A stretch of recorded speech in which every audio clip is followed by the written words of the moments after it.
My parents casually joked that my sister would be staying with me, but I hadn't lived there for weeks. My parents casually joked that my sister would be staying with me. The thing is, I hadn't lived there for weeks. Dinner was already halfway cold. No one noticed. My mom poured wine like it was a scene from a sitcom. All rehearsed smiles and mismatched glasses. My dad carved the roast chicken like he had a spotlight on him, and my sister, she giggled way too loud at something my uncle said. Nobody looked at me, not even once. Then it came. We were thinking, my dad said casually, between jobs, maybe your sister could stay at your place, just till she figures things out. The whole table laughed like it was some adorable little plan. My cousin even clapped. My mom chimed in. She's basically been there already, hasn't she? Might as well make it official. She winked. That's when I looked at the chair meant for me. Empty. Untouched. I hadn't been late. I just never planned to sit. I could feel it building in my chest. The weight of every time they brushed me aside. Every ignored message, every time I was told to be the bigger person, while she got excuse after excuse, I stood, tapped my fingers on the table. Silence. Funny thing, I said. I haven't even been living there for weeks. Laughter froze. The fork clattered. Mom blinked. Wait, what? I looked straight at her. Finally, really looked. Where have you been staying? She asked. I smiled. Not wide, just enough. Because they were about to find out exactly what they missed. 6 weeks ago, my apartment was peaceful. Neutral walls, warm light. Then she showed up crying at midnight with smeared mascara and 3 bags. Travis cheated on me, she sobbed. I just need a few days. Of course I let her in, I always do because I'm the older sister, the responsible one, the reliable one. By day 2, she took over my bedroom. The living room became her personal therapy circle. By week 1, she threw a party. I had a huge Zoom pitch, something I'd prepped for months. I asked her to keep the noise down. She promised. Instead, Cardi B blasted from the kitchen and someone screamed, "Body shots behind me." My camera froze with my face in my hands. I lost the contract. That night, I told her she needed to find another place. She didn't even look up from her phone. "God, you're so dramatic," she said. Said, "You lost your little tech job, and now you're crying. You cost me a $20,000 deal." She rolled her eyes. Maybe they didn't want someone who can't control their own house. That's when I saw it. What she really thought of me. I called our parents. "Dad, she's going through a lot. Mom, she's your sister." No one asked if I was okay. So, I packed a bag, laptop, charger, wallet, walked out. No one followed. No one called. She moved in like she owned it.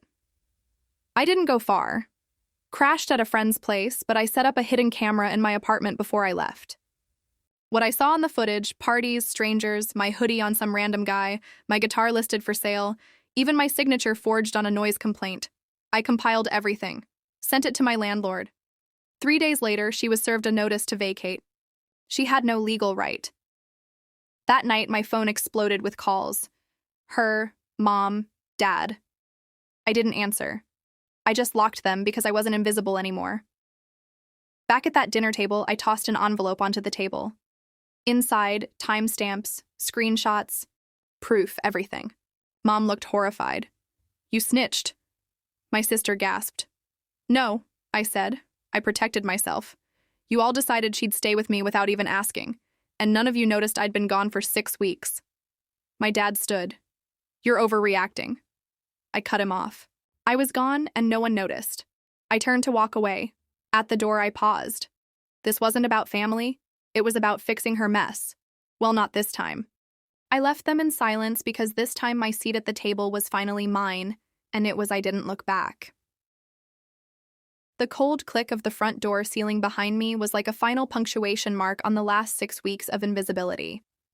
A seat had been saved for me at that table, the one where my parents envisioned my sister temporarily residing. But their version of family was a script I no longer recognized. The roles weren't mine anymore, and I wasn't going to play along. Outside, the night air hit my face like a jolt of clarity. The city lights blurred through my tears. I had waited for acknowledgement, for a sign that I mattered. Instead, I had been erased. That dinner, the staged smiles, the empty chair, was a mirror reflecting every time they had overlooked me, every message left unread, every excuse made for her, but none for me.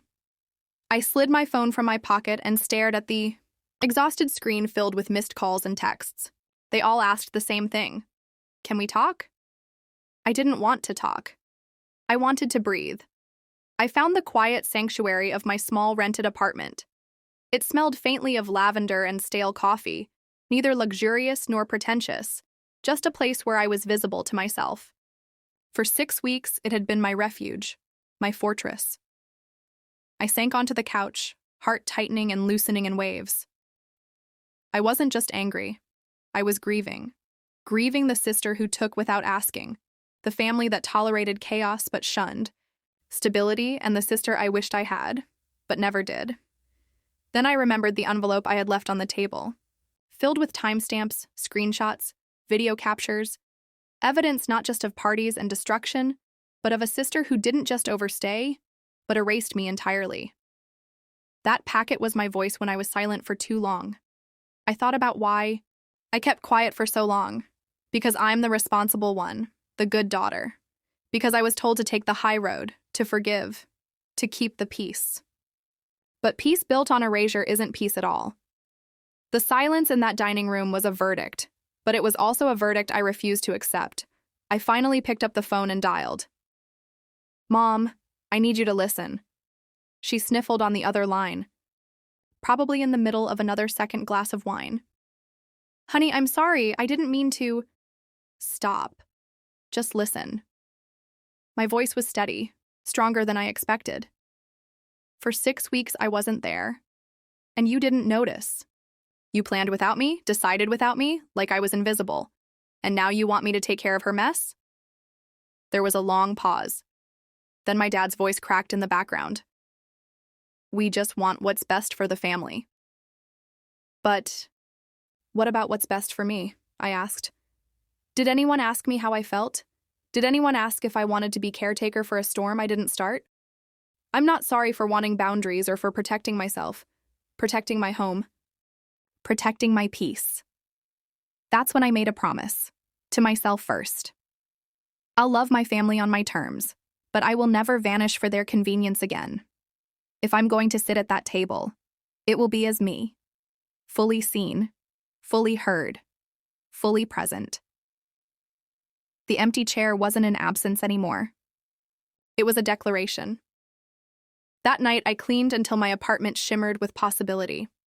I unpacked the bag I thought I would only carry for days but held for weeks. I lit lavender candles, put on music I loved, and set my laptop on the coffee table, a symbol of the life I'm building, messy and imperfect, but unapologetically mine.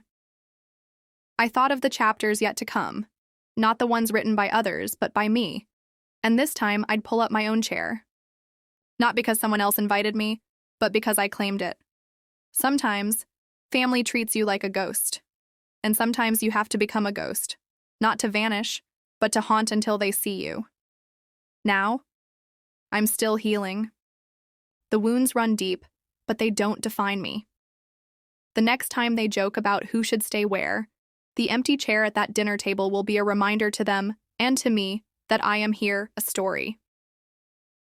My brother's wedding seemed perfect until my wife whispered, "We have to leave now." When I asked why, she said, "I'll explain in the car." In the silence of the drive home, she finally said, "You really didn't notice." The real purpose of that wedding was Chapter 1, the celebration. It was a warm spring afternoon, and the garden was immaculate. White orchids draped from the archway, a string quartet played softly, and laughter echoed as guests clinked champagne flutes under the sun. My younger brother, Daniel, stood at the altar in a tailored navy suit, beaming like he had just won the lottery. And in a way, he had. He was marrying Vanessa, the daughter of a prominent family, the kind with a wine cellar bigger than my apartment and a last name that turned heads in every country club across the state. I was his best man, and I was proud. Until I wasn't. My wife Lily looked tense all day. Her usual easy smile never came, and every toast, every glance exchanged around the room made her grip my hand tighter. I chalked it up to her not liking Vanessa. The two had always been distant, but as we reached the reception and the slow dance began, she leaned in close, her breath hot and sharp against my ear. "We have to leave now." I blinked. "What? Why?" "They're about to cut the cake." She didn't answer, just grabbed her purse and whispered with unmistakable urgency. "I'll explain in the car." Chapter 2. The Drive. The silence in the car was deafening. I drove while Lily stared straight ahead, wringing her fingers. I was still in my tux, bow tie undone. My mind reeled with confusion. "Lily?" I said finally. "What is going on?" She didn't speak. Not until we were halfway home, headlights passing over her pale face, her jaw clenched. Then softly she said, "You really didn't notice." I frowned. "Notice what?" She turned to me, eyes glassy. "That wasn't a wedding, Jake.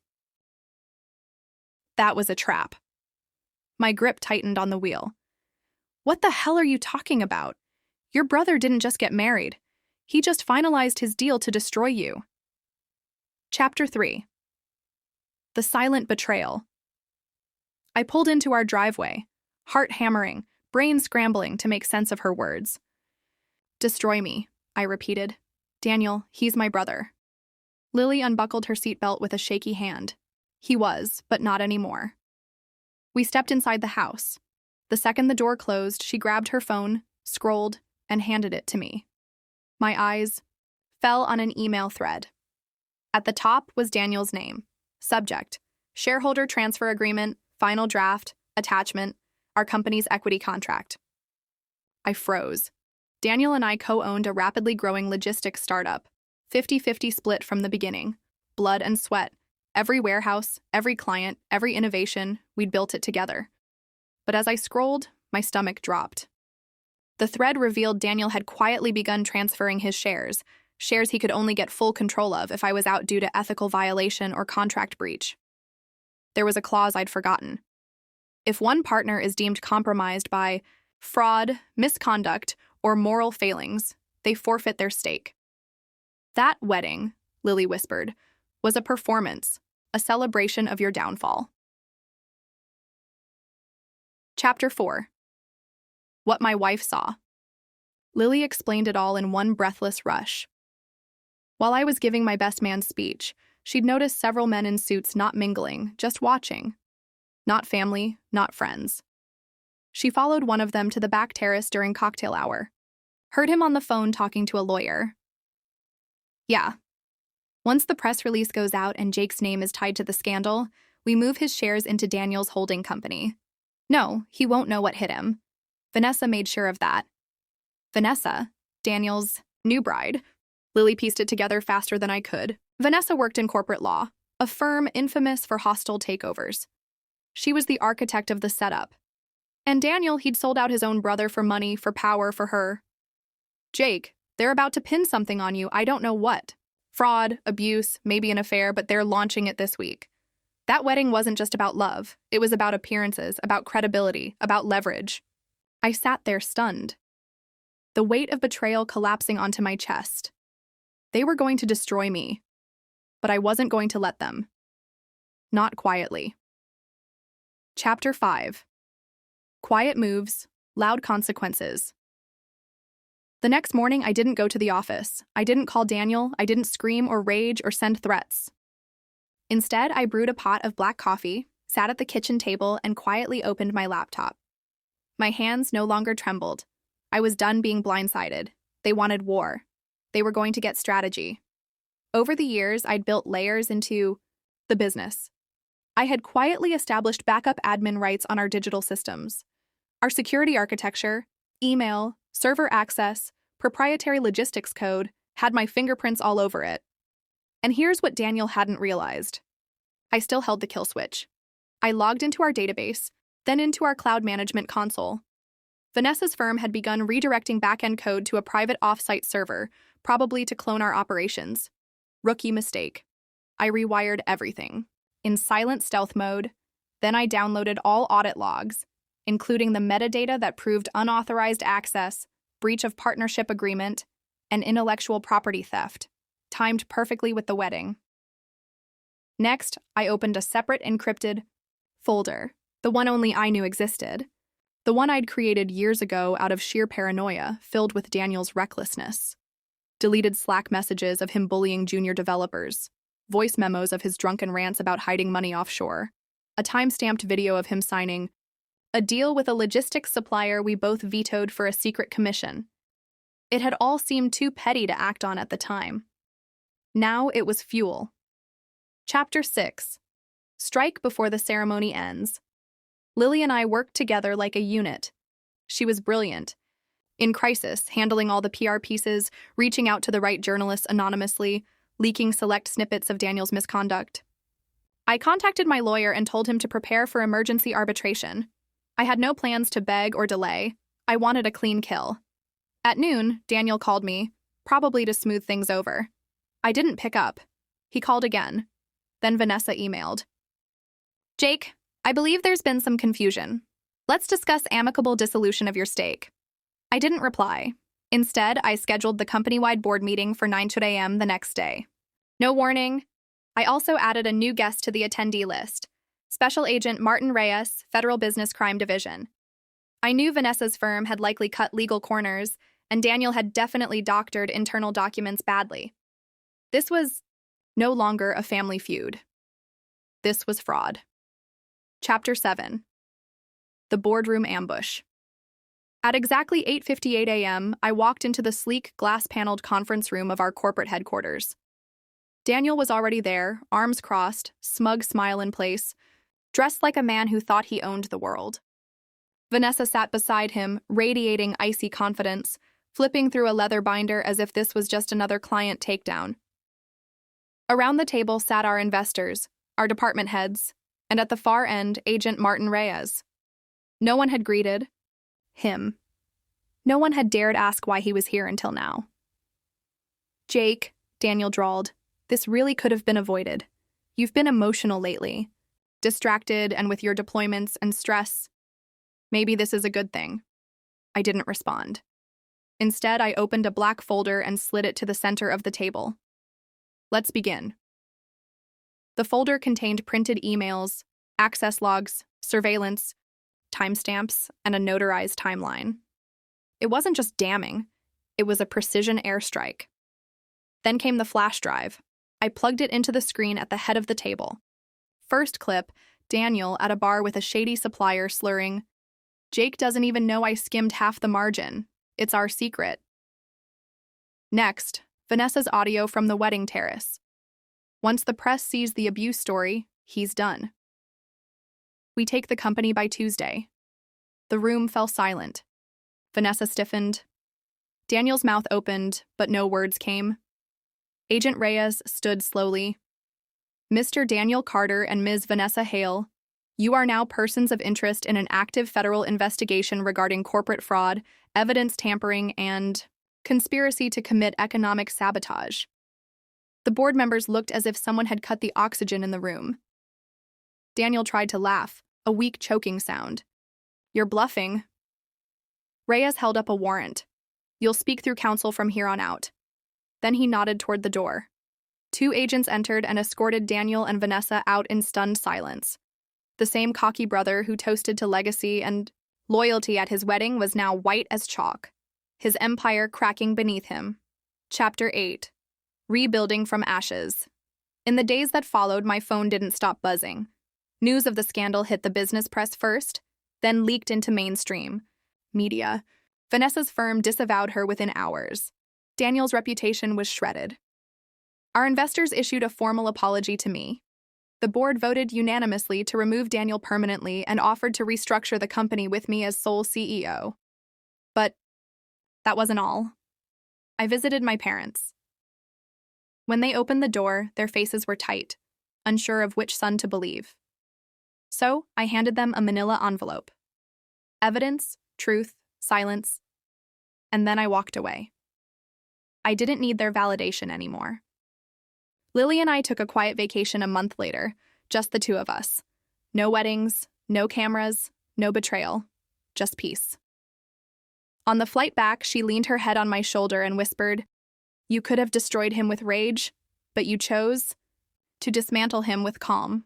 I smiled, because rage burns fast, but revenge, real revenge, is cold and permanent. Epilogue. Daniel was disbarred from any future board positions. Vanessa lost her license. I donated their wedding venue deposit, $30,000, to a Veterans Family Relief Fund anonymously. And my company, we rebranded, we grew, we thrived. Because I wasn't just the brother he betrayed, I was the storm he never saw coming. Was this revenge? Perfectly justified? Tell us what you would have done in the comments below. Like the story, share it with someone who needs this energy, and subscribe to Lauren's story for more jaw-dropping tales of betrayal and justice. Because here, every lie has its reckoning and every betrayal finds its shadow. Stay sharp, stay strong, and stay tuned.